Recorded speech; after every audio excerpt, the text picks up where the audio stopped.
Good morning, Kansas City. Welcome to another fun episode of Life After KCPS. I am Chris Odam, and I'm excited to have with me this morning Felix Maul, a student who I knew in the past at Paseo Academy. In fact, you might recognize his design even on my shoulders here. And I'm pretty hype and excited. He's wearing the same design.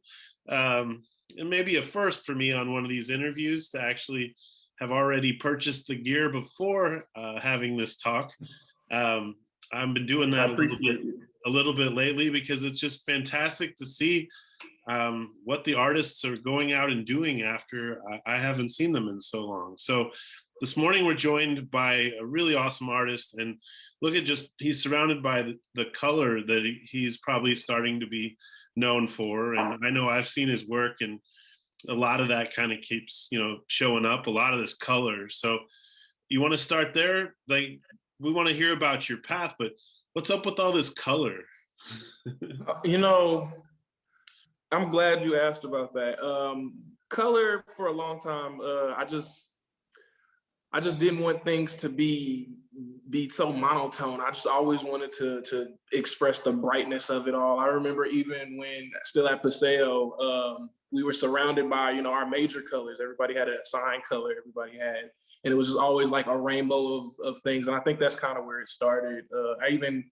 My junior year, I got to design the yearbook cover, and it was rainbows. I put rain because I just couldn't settle on one color.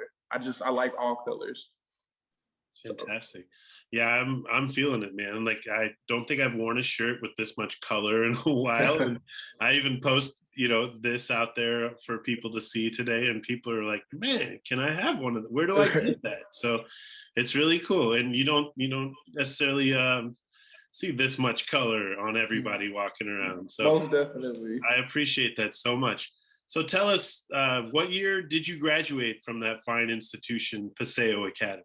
Oh, it was many moon. No, it was 2015. So not that long ago. Not terribly long ago. Five, 6 years ago. Yeah.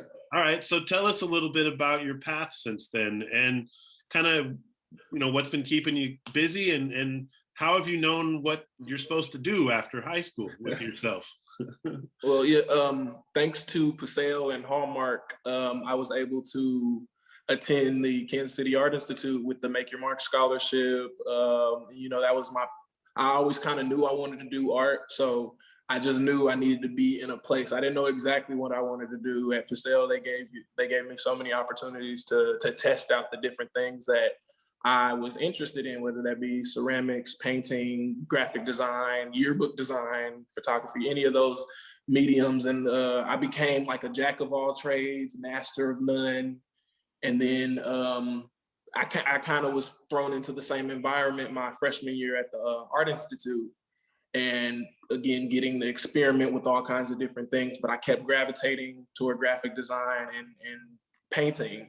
So, but funny enough, I ended up doing filmmaking at the Art Institute. And I think that was mainly because I felt like I had a grasp on, again, graphic design and painting a little bit to where I didn't want to do it to the point where I got sick of it. So being able to do filmmaking, I was always interested in cameras and stuff like that, but being able to jump headfirst into something that I was not so familiar with. And that kind of helped me forge my way to becoming this painter who did stuff in his spare time and graphic design in his spare time. And then I just decided I really enjoy doing this the most. Mm-hmm. So that's where I'm at right now. That's really cool. Yeah, I like that. I think that's important to make sure the thing you love stays the thing you love. And sometimes in school, you can feel that it's kind of pulling at you and turning it into something you never wanted it to be or whatever.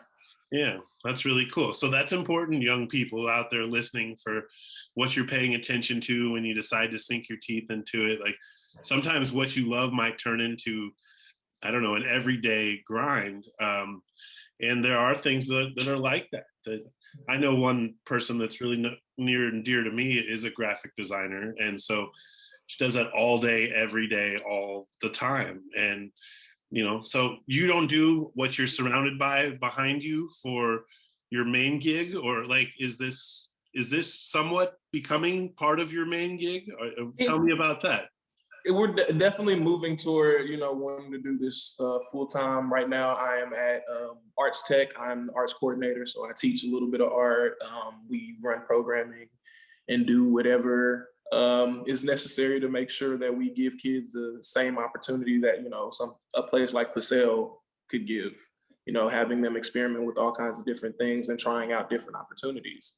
Yeah. So tell me about that for a minute, because that's really special to me too.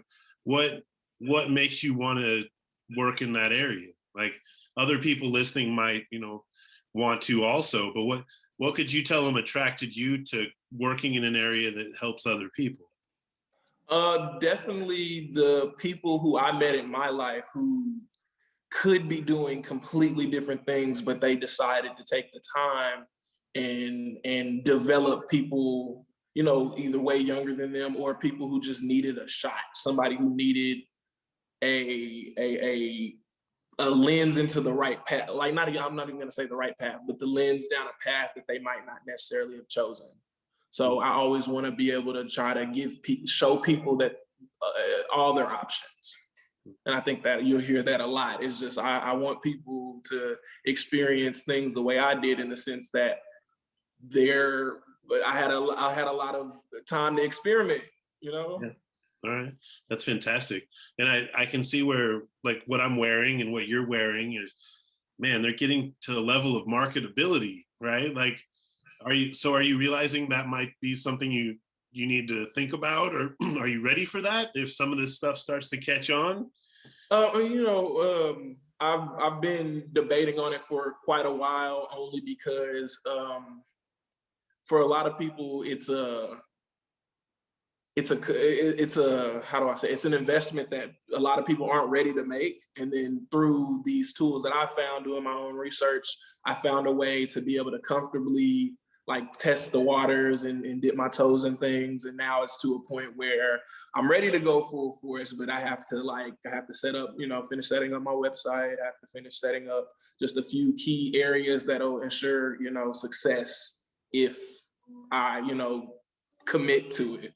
Yeah, that's really cool. I think because then when the moment comes and things start to happen, you've got to be ready to You go. have Right? to. Like, yeah, there's First not impressions are not everything, but they are important. Sure, it's very cool. Well, hey, it lived up to my hopes, man. Like, I can't wait to run into, like, when we get to go to a show or we get to actually end up somewhere in public. I can imagine people would notice again, like, where'd you get that, and where can I get one? And, right, it's exclusive. That's really fun. So, tell me something to kind of go out on here. Is that, these are the hardest things to bring to a close, and people, I think, are starting to watch them more. So if you liked this episode, there's lots of these kind of shows and interviews that I have also done with other artists and graduates of Kansas City Public Schools. I think we're up to about 30 or so interviews right now, and I'm extremely proud and honored to have anything to do with hearing from these young people who are now out in the community again and again and again. Mm-hmm. So my dream would be that people, even who haven't seen each other, could watch each other's interviews and then eventually we'll all get back together one of these days and have some kind of an event. So it'll be called Life After KCPS, right? And if people who are watching, I think that's an event that I don't think there is life just after KCPS. It's like KCPS never leaves you. And so life is still after KCPS, but it's still within you when you're here. I'm still a graduate of this place. I'm still so proud of that every day. And I work for KCPS. So it's kind of a neat treat and a fun thing to do, to spread the word about what it means to be from our school district, because that is really what we need to do so other people don't do it for us. Tell me about your pride a little bit in being from Kansas City Public Schools. What does that ring true in you? Well, Kansas City Kansas City was where I was born and raised. I spent my summers in Arkansas, but this was where I grew up. This is where I learned everything. And I think this is such a unique place that gets overlooked most of the time. And so I have to share it, because